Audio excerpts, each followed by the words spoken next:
Hi friends, welcome to my KSY informative channel. Senior ಯಾರಾದರೂ ನನ್ನ ಚಾನಲ್ನ ಸಬ್ಸ್ಕ್ರೈಬ್ ಮಾಡ್ತೀನಿ ನೋಡ್ತಾ ಇದ್ದರೆ ಪ್ಲೀಸ್ ಒಂದು ಸಬ್ಸ್ಕ್ರೈಬ್ ಮಾಡ್ಕೊಳ್ಳಿ. ಹೋಟೆಲ್ನಲ್ಲಿ ನಮಗೆ ಸಿಗುತ್ತೆ, ಅದೇ ಥರ ನಮ್ಗೆ ಫ್ರೈ ಮಾಡ್ಕೊಬೇಕು ಅಂದರೆ ಈ ರೀತಿ ಮಾಡ್ಕೊಳ್ಳಿ.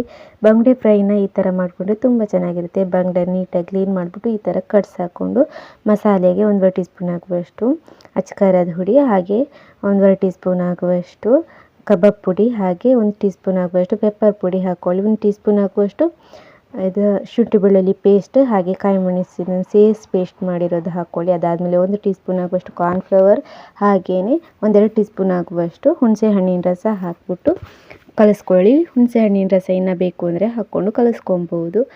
ಅದಾದಮೇಲೆ ಇದನ್ನು ಮೀನಿಗೆ ನೀಟಾಗಿ ಕಲಸಿಟ್ಬಿಟ್ಟು ಫ್ರಿಜ್ಜಲ್ಲಿ ಇಟ್ಟರೂ ಸರಿ, ಹಾಗೆ ಇಟ್ಟರೂ ಸರಿ, ಒಂದು ಅರ್ಧ ಗಂಟೆನಾದರೂ ಎತ್ತಿಟ್ಕೊಂಬಿಡಿ. ಅದಾದಮೇಲೆ ಇವಾಗ ತವಾದಲ್ಲಿ ಎಣ್ಣೆ ಹಾಕ್ಬಿಟ್ಟು ಈ ಥರ ನೀಟಾಗಿ 2 ಬದಿ ಚೆನ್ನಾಗೇನೆ ಫ್ರೈ ಮಾಡಿದರೆ ಆಯಿತು. ಮೇಲ್ಗಡೆ ಸ್ವಲ್ಪ ಕರಿಬೇವು ಸೊಪ್ಪನ್ನು ಹಾಕ್ಕೊಂಡು ಫ್ರೈ ಮಾಡ್ಕೊಳ್ಳಿ.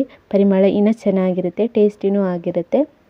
ಗಂಜಿ ಊಟದ ಜೊತೆಗೆ ಅಥವಾ ಹಾಗೇನೂ ಅಷ್ಟೇ ತಿನ್ಕೊಬೋದು. ಸೂಪರ್ ಟೇಸ್ಟಿಯಾಗಿರುತ್ತೆ. ನೀವು ಟ್ರೈ ಮಾಡಿ ಒಂದು ಸಲ.